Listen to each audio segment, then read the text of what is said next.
Welcome to the world of Dark Souls. I'm Marcus, also known as EMB, and I'll be your narrator and guide. By request, this is an overview of the plot as I understand it in a roughly chronological order, but do take note that the flow of time in Lordran is distorted, so it's difficult to tell when events actually occur. And once again, this is just a general overview of the plot as I see it. And one of the great things about this game, one of the things that I love very much, is that there are many different possible interpretations of the story. Everybody has their own take, and most of them are perfectly valid. So for now, please just sit back, relax, and enjoy.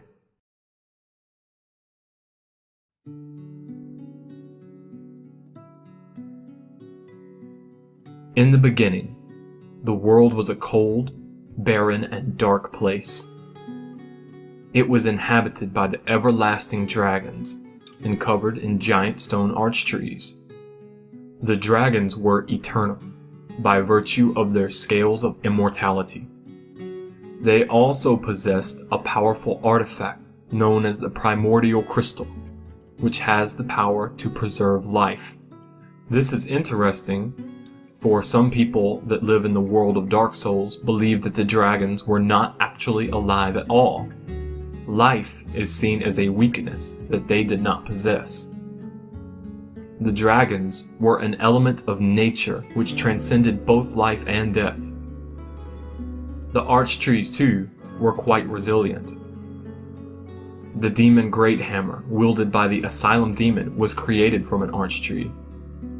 And the giant trees of Lordran are distant offspring of those great arch trees. Shields made from the wood of the trees have substantial magic resistance.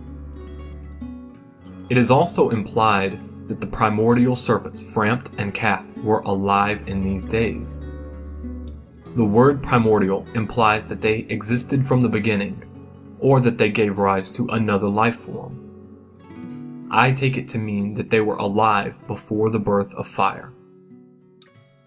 This cold, barren world existed for a time. This period was known as the Age of the Ancients. However, all things must someday pass, and the Age of the Ancients was no exception. Fire was born. This is an unexplained mystery of Dark Souls. Fire simply began to exist. We have no records or clues as to how it came to be.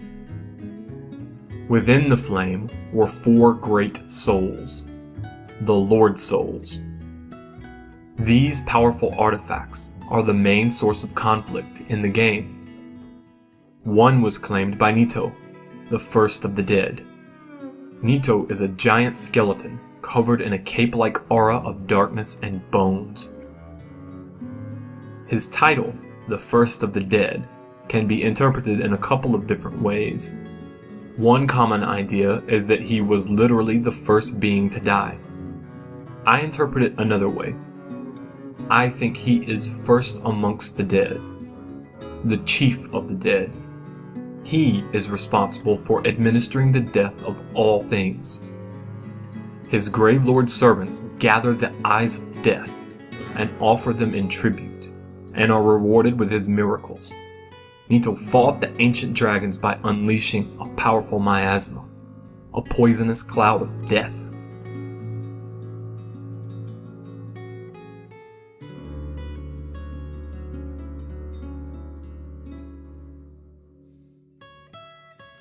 Another Lord Soul was claimed by the Witch of Izalith. She was a powerful sorceress. Pyromancy did not yet exist in these days. She and her daughters were masters of fire sorcery, and they used the Izalith catalysts to cast their spells. She had at least 7 daughters, as seen in the intro, and 1 son, Ceaseless Discharge. 4 of her daughters are in-game. Quaylana, the mother of pyromancy, Chaos Witch Quelaag, the fair lady who players call Quaylon, and the eldest unnamed daughter, who is outside of the Bed of Chaos Foggate. These witches weaved great firestorms at the dawn of the Age of Fire. The third normal Lord Soul was claimed by Lord Gwyn, the Lord of Sunlight. He used his powerful bolts of lightning to destroy the scales of the dragons, and he was supported by his loyal knights.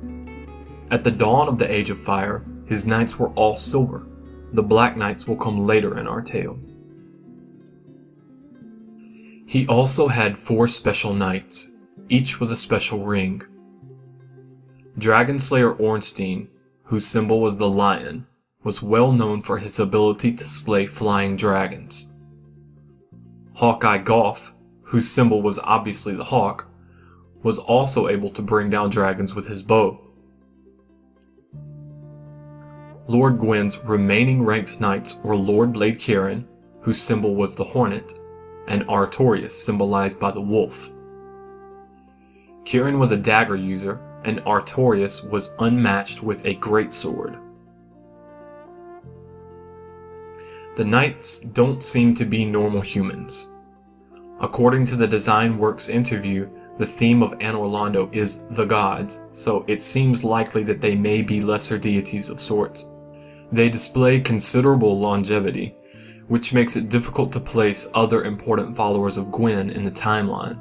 For example, the Archer Ferris was a very famous marksman who ranked alongside Hawkeye Goff, but at what point in history we can't know for sure. Gwyn also had another major follower named Smo, and he was an executioner with immense strength. However, his love of executions led him to begin eating his victims' bones, and that ruined his chances of gaining the special rank of knighthood. That covers the forces which controlled the first 3 Lord Souls. However, there was one more Lord Soul, a very special Lord Soul, the Dark Soul. The Dark Soul was claimed by the furtive pygmy. The Dark Soul is humanity. It has been split amongst all humans. If you note, the pygmy in the beginning looks quite hollow. That is a human without the power of the Dark Soul. You will notice as well that the fragments of humanity are found from corpses or on rats who scavenge the dead. Additionally, baby skeletons have humanity, as well as the deformed creatures in the Duke's Archives prison. The Lord Souls are quite special indeed. They can't be consumed normally, but they can be divided. Gwyn gave parts of his soul to the 4 kings as well as Seath. The Dark Soul appears to be the most fragmented of all the Lord Souls, as it is spread out amongst all of the humans. But, as I said earlier, all things must pass eventually. Lord Souls can lose their power and fade. More on that later.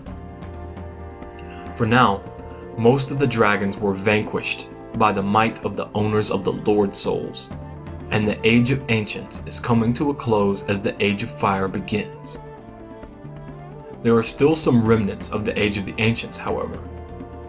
At least one of the everlasting dragons survived, and some smaller, distant cousins of the ancient dragons are also around, with many of them gathering in the Valley of the Drakes. The Hellkite dragon is in fact one such drake, but a very large drake. Gaping Dragon, on the other hand, is a surviving dragon who has been corrupted by his hunger, such that he lost his bodily organs and turned into one giant mouth whose only desire is to eat. From this point on, the history of the world begins to defy chronological organization.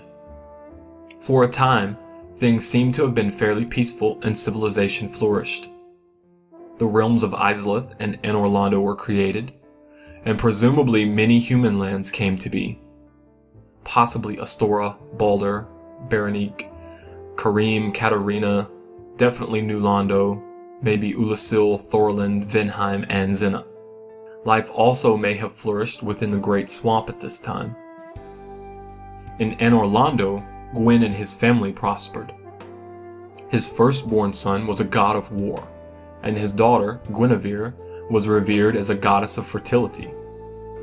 His youngest son, however, Gwyndolin, was born with a strong affinity for the moon, which was unusual for a boy, so Gwyn raised him as a daughter. There were many other gods in Anor Londo as well, and they built a magnificent city. religions were established and churches were built.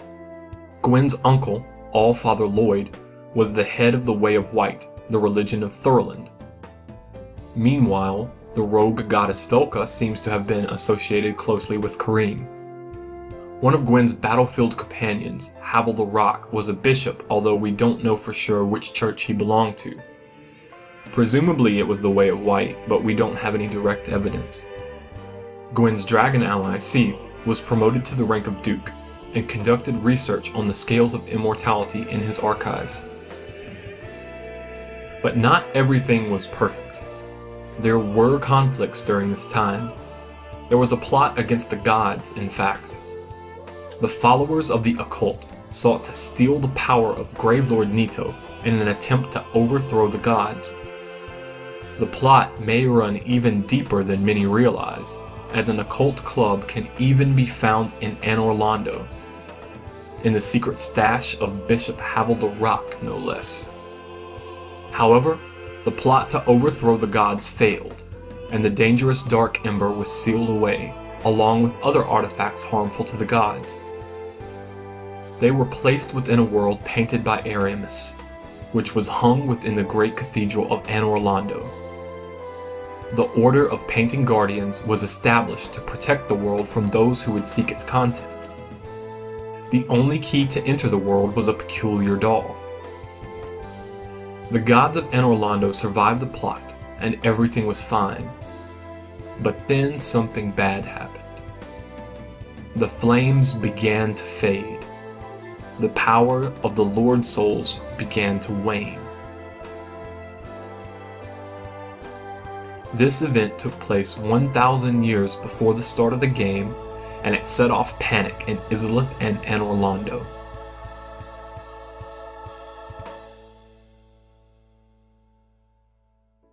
The Witch of Izalith attempted to copy the First Flame using a soul, and the result was the birth of the Flame of Chaos, which quickly consumed her and gave birth to hordes of demons. Izalith was overrun. It was during this time that the original flame sorceries were lost and pyromancy was born. Quelana, Quelag, and the Fair Lady fled from Izalith. Quelana escaped and taught pyromancy to her pupils. From this, she became known as the Mother of Pyromancy. Carmina, Salomon, Laurentius and his master, all knowledge of pyromancy came from her, although individual pyromancers pioneered new techniques. Izalith, however, was lost to the demons. The eldest daughter of Izalith still roams the demon-infested ruins, and the son watches diligently over the corpse of one of his sisters. Gwen's knights faced the Chaos Demons in battle at some point. The flames charred the knights' armor black. It is unclear who began the battle. It could be that the demons attacked first, or perhaps Gwen was seeking the power of Izalith's Lord Soul in order to maintain the flames. In any case, Gwen, seeing the end of the Age of Fire before his very eyes, divided his soul and granted its power to his followers. He then took what remained and burned himself as fuel for the first flame. This is linking the fire. It was a noble sacrifice, but ultimately futile. The flames continued to fade. Also during this time, the bonfires were created. The bonfires are fueled by the bones of the undead.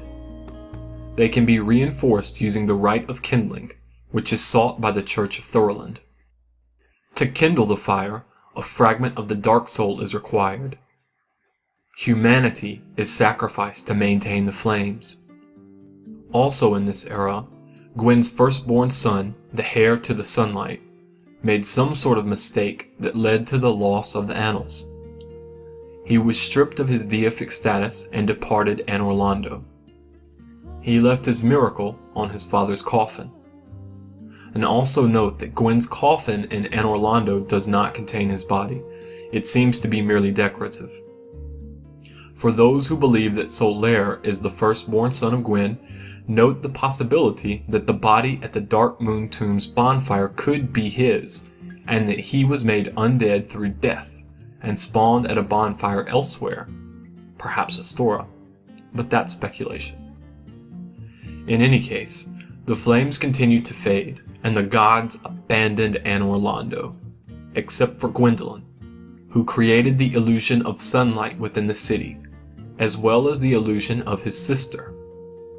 The remaining Silver Knights stayed to guard the illusionary Guinevere.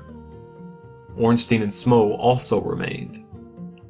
The illusion of Guinevere holds the Lord Vessel, an artifact of Lord Gwyn that is capable of holding the Lord Souls. Gwendolyn, who acts in league with primordial serpent Frampt, uses the illusion of Guinevere to attempt to manipulate players into trying to capture the Lord Souls, open the kiln of the First Flame, and sacrifice themselves as fuel for the flame, just as Gwen had. Linking the flame will result in your sacrifice, and the flames will continue to burn, for a time. However, the Lord Souls cannot last forever. Meanwhile, in New Londo, another primordial serpent, Kath, convinces the rulers of New Londo and their knights that the correct course of action is to extinguish the flame and usher in an age of dark. This is the birth of the Dark Wraiths. They seek to gather the fragments of the Dark Soul while eliminating the owners of the other Lord Souls, so that one true Dark Lord can be born. At this point, I'd like for you to take note of the ill effects of possessing too much humanity. The Firekeeper souls are draws for humanity, but the infinite amounts of humanity, the fragments of the Dark Soul, that are drawn to them cause problems as well, such as disfigurement and blindness. This may be why the Dark Soul was divided into fragments of humanity in the first place. Also note that Kath wants for the Wraiths to offer the fragments of the Dark Soul to him in exchange for the art of life drain. In New Londo, a group of 3 healers made the difficult decision to flood the city, killing the citizens and sealing the Dark Wraiths away. Also, the knight Artorias took it upon himself to hunt the Wraiths, and cursed his greatsword in order to destroy the ghosts who stood in his way. His plot will continue in the DLC and in the PC edition, and we will find out the truth of what happened to him in the Abyss. I believed he joined the Wraiths and was spreading darkness to the land in an attempt to become the Dark Lord. We shall soon see, and when the truth is revealed, we will speak again.